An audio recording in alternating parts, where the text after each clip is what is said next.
Good morning, everybody. Yeah, that's better. Let's try that again. Good morning, everybody. Yes, excellent, excellent. Welcome to this year's version of the Borlaug Dialogue. The Borlaug Dialogue brings a lot of interesting people to this state, and we have another interesting person here. This is an opportunity. Norman Borlaug, and you have to grab opportunities when you can. Norman Borlaug was basically born and raised in Iowa. He was born in Corydon, Iowa, which isn't too far away. But most importantly, he spent his summers here in Oskaloosa. Well, actually a suburb of Oskaloosa, Beacon, Iowa. And of course, being raised in Iowa during the summers, you tend to do a lot of farming stuff. And that's what he did. He went on to college and graduated with a PhD in something, economics or some, agricultural economics. And then he went and grabbed an opportunity. He discovered how to bring drought-resistant crops to regions where there's less water around the world. Norman Borlaug, is responsible for saving the lives of literally billions of human beings.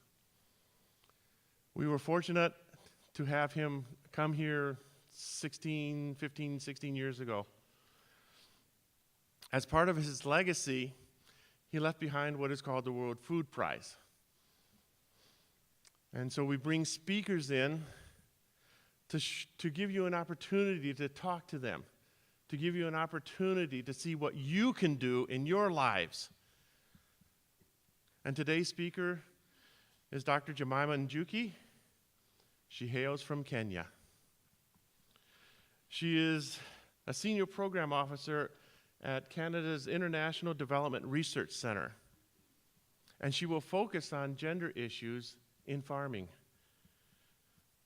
She's worked extensively in Africa and Asia, and we had a wonderful drive down here. Before I turn the mic over to her, I have to do the mundane things like turn off your cell phones. Okay, you're not in my class right now. There is a sign-up sheet outside for my students and for other students on the tables. And there will be a short question and answer session after she gives her talk. So after that brief and mangled introduction, I present to you Dr. Jemima Njuki. Thank you very much. Thank you so much for having me this morning. I know it's all time out from many other things that busy students and professors should be doing. So I'm really grateful that you could make the time to come and listen to me. So every year for the last 4 years, I have come for the Borlaug Dialogue. And mainly I bring the conversations around women and agriculture to the dialogue. So last year we had a whole panel session that focused on women in Africa and Asia and agriculture. What I'm going to try and do this morning is tell you about myself and why I do the things that I do. And then I'll tell you what those things that I do are. So there's a lot of students, even when they come to class, that already know what they want to do in life. I don't know whether you want to be engineers, whether you want to be biologists, but when I was growing up, there was just one thing that I knew. I knew what I didn't want to do. I grew up in a farm in Kenya, and my memories of growing up on that farm were about really doing a lot of work. a lot of hard work, cultivating, weeding, harvesting, with a lot of drudgery. And I grew up with 5 sisters and 2 brothers. And what would happen is we would go to the farm and we would work, then we would come home. But when we came home, my sisters and I would start another whole new day because we would have to look for water, we would have to collect firewood. I'm sure that's something some of the guys laughing there have not experienced in their lives. Walk miles and carry 20 liters of water on our heads, collect firewood, cook, clean up. In the meantime, my 2 brothers would either be doing their homework or they would be playing. And I actually remember my younger brother thinking that it was very unfair that we would be cooking and laughing in the kitchen and he wouldn't be part of it. And as the girls, we thought it was very unfair that we got to do all this while our brothers, our 2 brothers, were having fun, all catching up on their schoolwork. So there was one thing I knew I didn't want to be. I didn't want to be in agriculture. And so when I finished school, I did, and I went as far from farming and agriculture as I could. I went to work in the hotel industry. In coastal Kenya, high life, talking the language of cocktails and 5-course meals. I was as far from agriculture as I possibly wanted to be. But one day, in this hotel, I met with my former professor. Because incidentally, even after trying to get away from agriculture, when I applied to go to university and I applied to do medicine, law, or engineering, and I never got into any of those 3, I was admitted to do agriculture. For 2 years, I tried to change, and they wouldn't hear of it. So I actually finished my first degree in dairy science and technology. But I was moving away from agriculture because my memories of agriculture were not good, were not the best. So I meet up with my former professor, and he says he's very surprised to see me. Like, what happened? What are you doing in the hotel industry? And we had lunch and a long conversation. And he told me, why don't you come? He had just been appointed to head this regional development authority in probably the most remote parts of Kenya, for those that know the Kenyan geography, to the northeast of Kenya, bordering Somalia and Ethiopia. And he said, I need a projects officer. I need somebody that has the knowledge and the skills that you have. This is a livestock area. You trained in dairy science and technology. You can make a difference. So I left my hotel job and moved back to agriculture. Now, as I was doing my field work,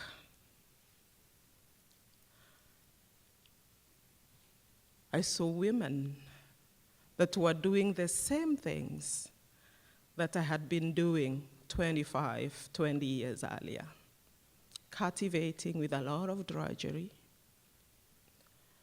fetching water from miles and miles away, looking for firewood,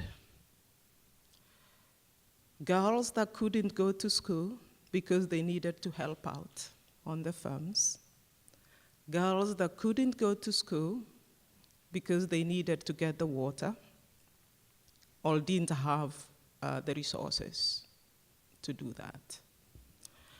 And at that moment, I actually knew what my purpose in life was. So I went back to school, and I did my PhD in development studies, specializing in gender and farming systems. And that's what I've been doing for the last 15 years, gender issues in agriculture and in farming systems. And I'm telling this story because I hope I can inspire all of you students to actually find a purpose in your lives, but also a purpose that makes a difference in other people's lives. So when I finished school, I joined what is called the CGIAR. It's a huge network of international agriculture research centers, the Consultative Group on International Agriculture Research. And it has 16 centers located all over the world, working on agriculture research for the developing world. And this was my first job. And we were working a lot. Within those centers, there was a network of scientists that was starting to look at gender issues in agriculture. And so this is the network that I found myself in. And we were doing a lot of research around what we call the gender gaps. And these gaps exist in access to resources, that depending on your sex, depending on whether you are male or female, you have different access to certain things, not because of your ability, but because of who you are. We're starting to see those conversations coming back into global discourse. So that was our focus. How do we increase women's access to resources? How do we close this productivity gap? There was new research that had shown that farms that were managed by women were 23% less productive than farms that were managed by men. And the analysis had showed that this had nothing to do with the fact that women were less skilled or were less efficient, but it had to do with the fact that they didn't have the same access to resources as the men who managed firms had. A lot of extension people were men, and so when they passed information to men, because there's belief that men were the farmers. So it was very common to hear statements like the farmer and his wife. Now we actually talk about the farmer and her husband, because we have so many women that are managing farms on their own. But those were the conversations then, that a lot of extension services, a lot of extension advice was directed to men, and there was an assumption that it would trickle down to the rest of the family and to the women who were actually providing most of the labor in agriculture. But this was not happening. So that was the focus, a lot of the focus of our work for a couple of years. And then I moved from Kenya to Malawi. It was my first international assignment. And Malawi then, for those of you who know Africa, it's one of the poorest countries in the continent, very high levels of malnutrition. And I got to Malawi just after they had implemented a program that was funded by the European Union to provide subsidies on farm inputs. So they had realized that they needed to give agriculture a boost by providing these low-priced inputs, and sometimes even for free, fertilizers, improved seeds, because the adoption of improved seeds was very low. So that's the time that I went to Malawi. And I remember meeting this young woman called Memory. And Memory and her husband used to farm a 1-acre piece of land. Before the subsidy program, mainly they would just plant their own saved seed. But with the subsidy, they had got improved seed. And so the farming had totally changed. Their yields had totally changed. So on a piece of land where they often got about 2 tons of maize, they were now getting 7 to 8 tons of maize. But what this meant is that they actually could sell the surplus. But with higher production and more efficient markets, and women's low mobility, it's Memory's husband who would go and sell this maize that they produced. And so when I got there, I'm thinking, these families must be better off, because the issues we've been talking about, access to technologies, access to improved technologies, are now happening. So I expected a very straightforward answer when I asked Memory how her life had improved. But what I got was something different, because she said, yes, we have more food to eat. Yes, we now can sell. But when my husband goes to sell the maize in Lilongwe, it takes another 4 days for him to return home. But when he returns home, he returns minus the money.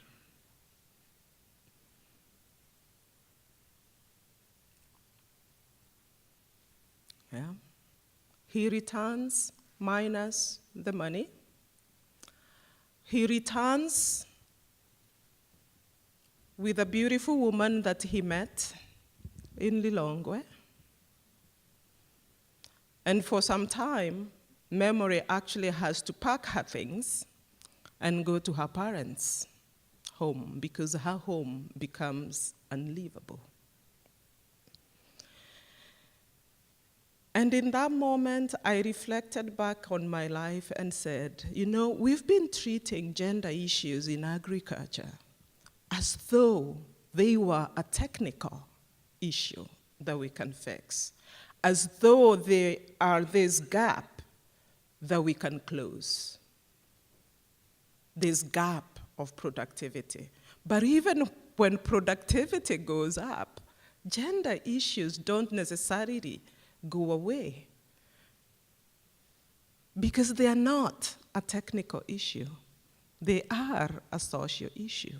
They are a relational issue. They are a structural issue. And that analysis, that assessment, has sort of changed very much the kind of work that I now do at the Canadian International Development Research Center. Because what our mandate is to improve the lives of people, or to fund innovative solutions, whatever they are, whether they're practices, whether they're social innovations, that improve the lives of people. And if we approach that from a technical perspective, it means we might be changing some parameters of people's lives, the amount of money that they have, the yields that they can harvest from their farms, but we're not necessarily improving their lives. And so we have taken a very proactive strategy to addressing gender issues in agriculture.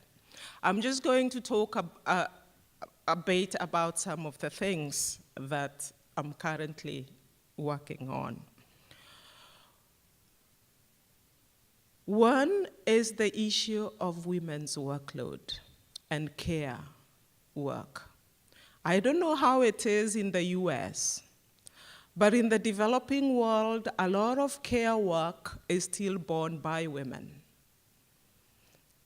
So women are spending on average 4 hours, 20 minutes on care work, basically looking after children, looking after the elderly, and other tasks like fetching water, like preparing meals. Men are spending about an hour and 20 minutes on care work. Who has the statistics for the US? How is it in the US? Does that sound like it? 4 hours, 20 minutes for women on care work, 1 hour, 20 minutes for women? Or is it more balanced? It's the same? Is it more balanced? It's pretty much the same. And one of the things, we call them the 4 R's, that we have to reduce this burden of work. We have to recognize it. Yeah? In fact, the first R is first recognizing the amount of time, effort that is going into care work. Then the second R is to reduce it. The third R is to redistribute it. And the fourth R is really to recalibrate how we measure economic work and how we define what is economic work. And what we are doing at the Canadian International Development Research Center is to try and hit these 4 R's. And I'll just give you some examples. So in Africa alone, women spend 40 billion hours a year just fetching water. Just fetching water. What are the interventions that can bring water closer to people? And as somebody who works in agriculture and food security, you start realizing there's a lot of work there for water people. But within agriculture and food security, what is it that we can do to reduce this burden? And we started talking about food and how food is cooked and how much water food takes. So beans, for example, is one of the key sources of protein for households in Africa, and especially for low-income households that cannot always afford animal protein. But it takes 3 hours to cook a kilo of beans. 3 hours continuously adding water. You add water the first time, it dries out, the beans are not cooked. You add more. You'll add water about 4 times to cook a kilo of beans. That's a lot of water. So how can we make ready beans that women can pick off the market that cook in 10 to 15 minutes? And this is the beauty of science, because we've been able to do that. You've heard of parboiled rice, yeah? So it's the same concept, that you can pre-cook at industrial level these beans so that they are available for low and medium income households. Now, this might look like novelty to people in the United States, because you can go into a supermarket and pick a can of beans, yeah? All frozen beans.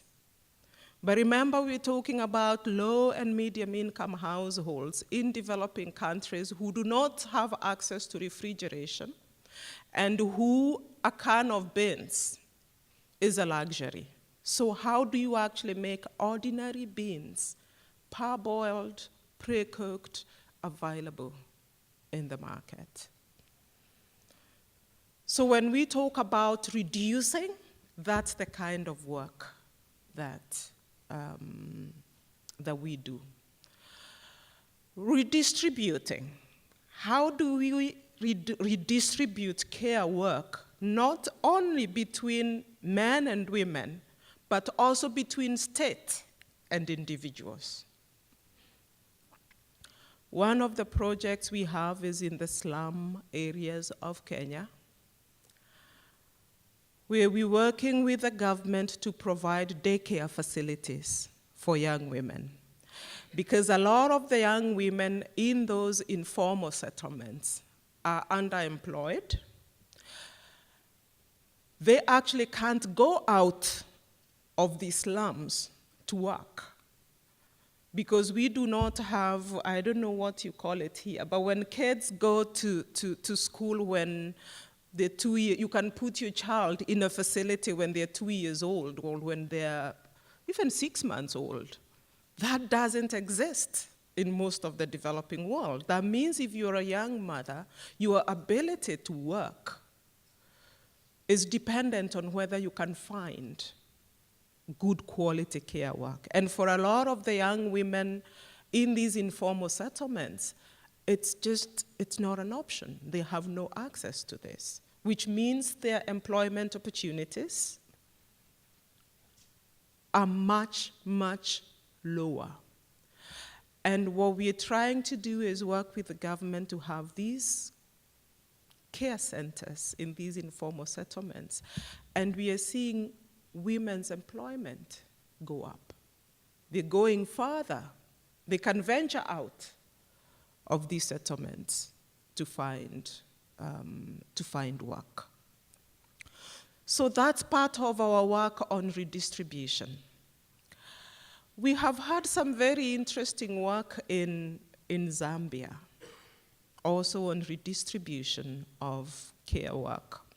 And it uses something called behavior change communication. For those of you who are working in psychology, in sociology, or in communications, how do you get people to change behavior? And how do you use champions to change behavior? So one of the things that we realized is even when you talked to couples where a man might be willing to help his wife or to do, not to help, they are our children, yeah? So it's not even, the concept of help is not even a very valid concept. But how do you get men and women to share care responsibilities? And one of the biggest challenge was this idea of masculinity, yeah? That if other men or the rest of the community sees me feeding a child, what are they gonna think about me?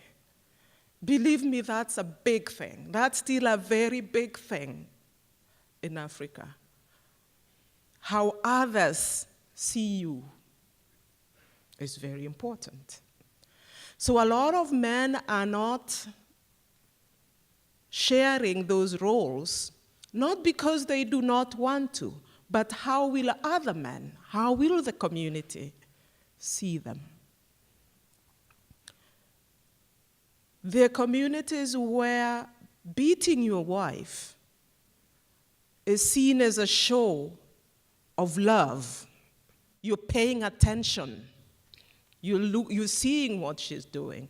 So beating your wife can be seen as a way of showing love. So if I don't beat my wife, what are others going to say? How will others perceive me? They'll think I'm a weak man. So we've been using behavior change communication to test whether we can have shifts in these perceptions. And behavior change communication in the sense of community dialogues, in the sense of having male champions that can actually start championing these changes in behavior. So that's part of our redistributing. And we are seeing a lot of shifts in the tasks that men do, in the tasks that women do. We've been working with some fishing communities in Zambia where it is considered unfeminine to go out and fish. So even households that are headed by women have to find a man to hire so that they can go into the lake and fish. And we're starting to see those shifts. More engagement of women in economic activities and more engagement of men in care work. Redistributing care. The other example that I want to give is on issues of land rights for women. Because we know that one of the biggest productivity boosters, given the role of women in agriculture in the developing world, is their rights to land. That if you give women rights to land, it increases their bargaining within the household, but it also increases productivity of the land. Not only that, we've actually seen correlations between women's ownership rights to land with things like investments in children's education, all investments in child nutrition. It's a key indicator for the empowerment of women. And a lot of instruments, a lot of different things have been tried to increase women's access to land, from legal recognition of women's rights to land, from women being granted customary land. But more and more we are seeing even the countries where there's legal protection or legal guarantees for women's rights to land, we're still not seeing that happen. In Kenya, for example, we have a constitution that guarantees equal ownership rights and equal inheritance rights. And when the constitution was passed, my father actually was one of the people that said, I do not want to be on the wrong side of the law. And he decided he was going to give all, I said, how many were we? 6 sisters and 2 brothers. And we were going to have equal rights to inherit the land. And so he gathered all of us, and we went to this land registration board. Remember, it is post the new constitution. It is well recognized in the constitution, girls, boys have equal inheritance rights. So we go into this board, and they're all sitting around the table, and they look at us. And he says, so whose land is it? And my father and my mother say, it is our land. So who are you giving it to? They were a bit confused. Like, why were all the girls in the room? And they said, we are giving it to them. And I remember so well, because the chair of that board was a woman. And she asked, are you sure you want to do this? And my father said, I am sure I want to do this. It's what the law says, right? And so reluctantly, they got their papers out, and we all signed where we were supposed to sign. But on our way out, they called my father back into the room. And they told him, Do you know how much money you could get out of this land? Why waste it on them? And he asked, why waste it on who? He says, why waste it on the girls? They're going to get married. They're going to go. Why waste the land on them? Remember who was the chair of that board? It was a woman. In a country where there was a new constitution that guaranteed women the right to land.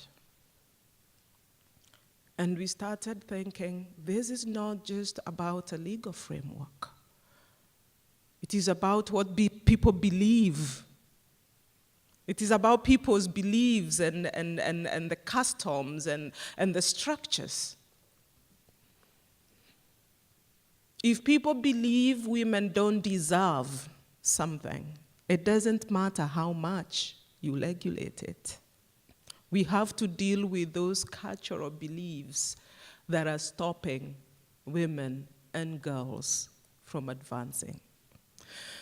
Because if we don't, what happens is we are leaving half of our populations behind.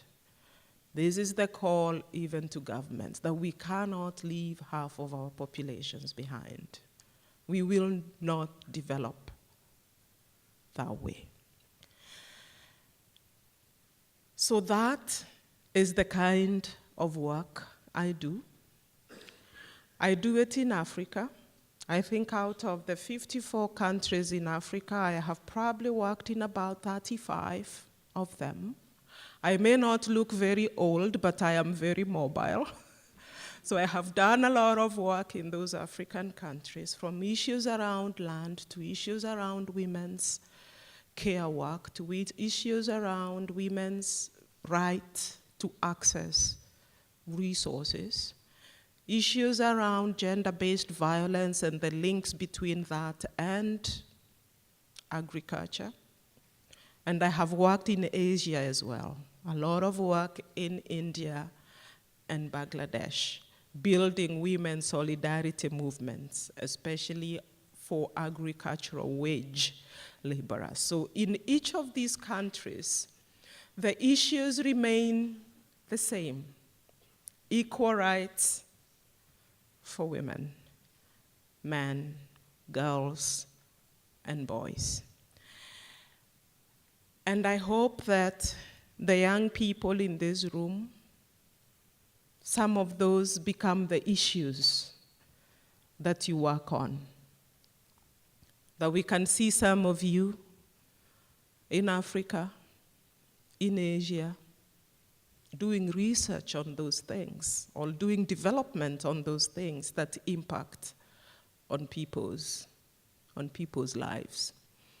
Building a legacy that you can say, yes, I lived for myself, but I also lived to change people's lives, especially in those countries that really need it. Thank you very much.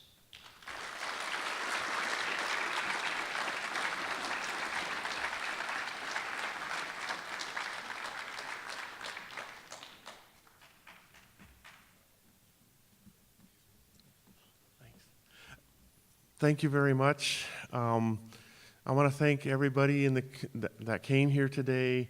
I see people from the community, faculty, staff, students, yay. Dr. Njuki has graciously allowed for some questions. If you have any, I'm actually close to tears right now, because this is exactly what we need to hear.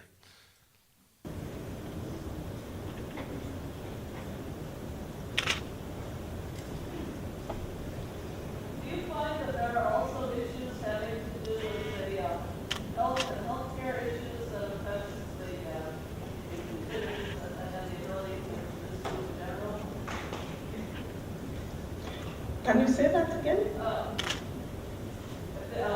you find that there are health or healthcare issues that also have an impact on these other issues you're looking at? Oh, yes. And a lot has to do, especially with reproductive health for women and girls. We are seeing a lot, for example, of girls missing school because of access to basic services that they should have. And that has a lot of implication on their performance in school. So even when we have girls, and this is something I always say, because I grew up in that environment where you're working so much and you're still expected to perform in school, and yet you actually come out successful from that environment. And a lot of times girls are having to work so much harder in order to come out of that school pipeline successful, and especially girls in developing countries. Access to basic reproductive health and services is keeping a lot of girls out of school. Things like nutrition for women during that, what they call the 1,000 days, just before birth and after birth, is having this cycle, is reproducing this cycle of undernutrition in the continent, because, especially in Africa, because you have women of reproductive age who do not have good nutrition. They get children who have low birth weights, and the ability of those children to then recover from lack of nutrition for those 1,000 days is much harder and harder. And sometimes it's affecting their cognitive development. So there's also a huge body of work around making sure, especially within those 1,000 days, that women have good nutrition so that we break that cycle of poor health, especially for infants. So yes, a lot of it, and in IDLC we actually have a different program that focuses on maternal and child health. And a lot of funding for that, especially in Africa and countries that have, I wouldn't call them dysfunctional, but countries where health systems are not functioning efficiently and need that kind of support. Yes. What were the expectations of the children on the farm, females as opposed to males? Were they supposed to go and take the farmland or move to university and their child there? So because of the nature of it, that's a very interesting question, because of the nature of agriculture in developing countries, there is an expectation from parents that you actually go to university and get out of the farm, because of the way agriculture has been seen. As a lot of our parents were not wealthy, they were in agriculture. In fact, if you're in a town or a community and you are wealthy, you had to be a teacher or somebody working for the government, but not the farmers. But it was all dependent on the mode of agriculture, because it was very subsistence. You're using hand tools. Let me give you an example. When we harvest beans, and I've seen a lot of soybean and corn as I was coming here, but if you're in a country like Kenya and you harvest beans, do you know how you get the beans out of the ponds? You basically lay it all flat here to dry, and then you all take sticks and beat it with sticks. That's how we get the beans out of their ponds. That's how you get cowpeas or pigeon peas out of the corn. And that's why we have such a huge focus in our agriculture program on mechanization. Even for those small firms, how do we provide mechanization services that reduce that kind of drudgery? We now have a big conversation about youth, young people, wanting to get out of agriculture. They don't want to stay in agriculture because of the drudgery of agriculture. We have an expression of trying to make agriculture sexy in Africa, yeah? And a lot of it is bringing those mechanization services to agriculture, because if you're telling young people they have to farm the way their parents and grandparents farmed, they don't want to stay on the farm. But more and more, as the face of agriculture changes, not as agriculture for subsistence, but agriculture for wealth creation, the image of agriculture is changing. We now have a lot of mobile technology, a lot of services being provided through mobile phones. So if you're somewhere in Nigeria and you need a tractor, there's an app that you can then use to get tractor services onto your farm. These didn't exist when I was growing up. So our objective was to get out of the farm. And now more and more young people are remaining on the farm. Now, the issue around inheritance of land was that the assumption is land will pass. It's a very patriarchal system, patrilineal system, that land will pass from fathers to sons, and that girls will go off and get married, and therefore their right to land or their access to land is based on their relationship to a man, either by marriage or by birth. And so when you're growing up as a girl, your access to the resources in your father's home are based on your relationship with him. But the expectation is you're going to move out and get married. And this Kenyan constitution was a first, because for the first time it guaranteed rights to inherit the land to girls as well. And it didn't matter whether you were going out to get married or you stayed in the home or didn't stay in the home, that the constitution gave you these rights. What's interesting about this year is the World Food Prize is going to Dr. Akin Adesina.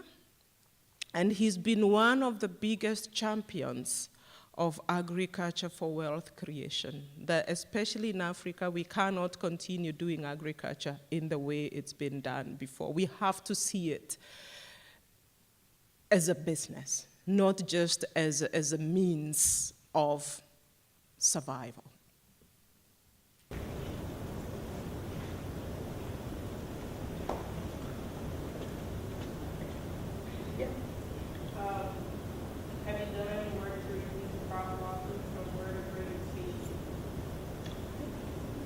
What are vertebrate species?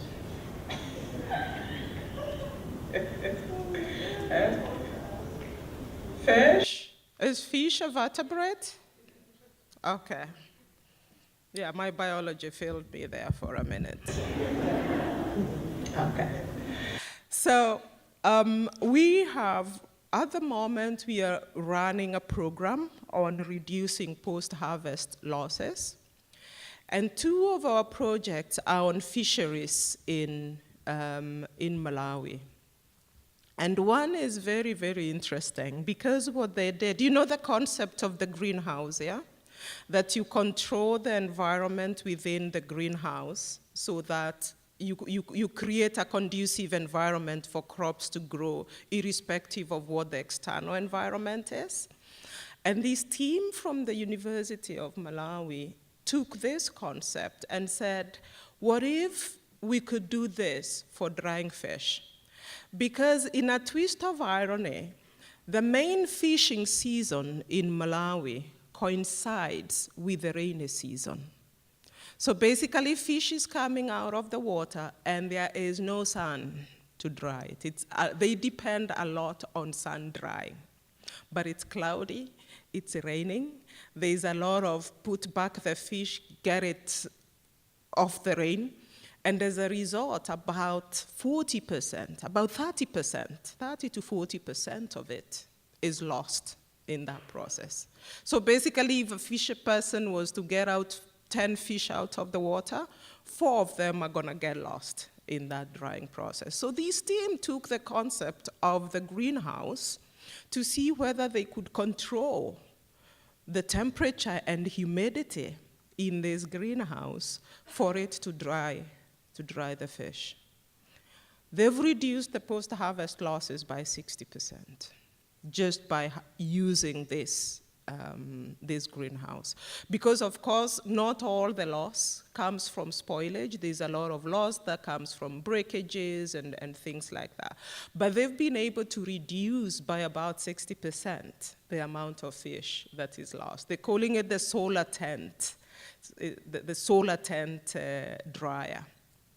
And for us as IDRC, because our mandate as a Canadian aid program is to fund research and innovation, so those are the kinds of innovations that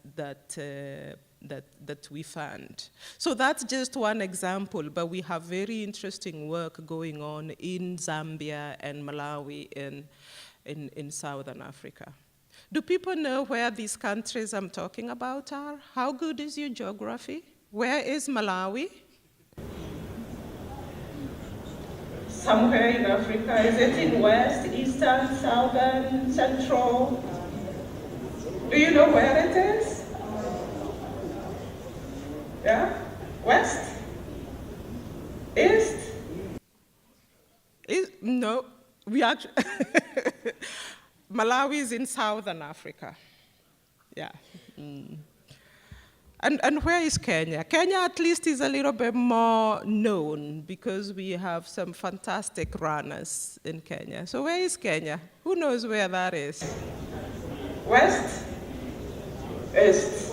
Kenya is in Eastern Africa. Yes, the equator passes through Kenya. Yeah, so we have some interesting work on post-harvest loss of invertebrates. Invertebrates. Yes. Yes. Increase access to fertilizer and agriculture and agricultural type water quality where it seems that water, accessible, healthy water is a big issue that you work on, and agriculture and generally water quality are on the opposite spectrum. Okay, so there's sort of like two questions in one. How we increase access to things like fertilizer? How do you increase access to fertilizer? Because you said you're working on allowing other farmers to have increased access and subsidies to fertilizer and greater farm equipment, which would create more and more sustainable agriculture at a larger rate of create profit. How do you think that will in turn affect the water quality that is a big issue in the country? Okay. So the workaround, so we have a lot of work around these access to inputs, but a lot of that is combined with a lot of education on proper and judicious use of external inputs. So, for example, in West Africa, we have a project on microdosing. And microdosing is sort of more like precision. It's a concept within precision agriculture, where instead of just applying fertilizer to a farm, you work out the exact amount of fertilizer that a plant needs, and you apply it with precision to where it is needed. So you then have these very small quantities of fertilizer being applied per unit of land because it is not being applied on a blanket recommendation of it's 90 kilograms per hectare. But if you're planting a crop or a vegetable, what does that crop actually need? And then apply that directly to where it is needed. So that's one way. There's training and capacity building around judicious use of external inputs in a way that does not harm the environment. The second thing that we do is all our programs, then we have a requirement for an environmental impact assessment. And some of the indicators of that assessment, depending on where the work is and the nature of the work, is on water quality, because we want to make sure that whatever we program is also environmentally sustainable. But I do realize there's that connection between external, this use of especially inorganic inputs and water quality. Yeah. Thank you so much. Thank you very much. Yes, exactly.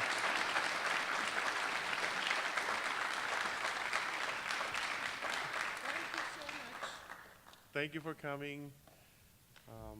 We'll see you. What, I get to see all of you tomorrow?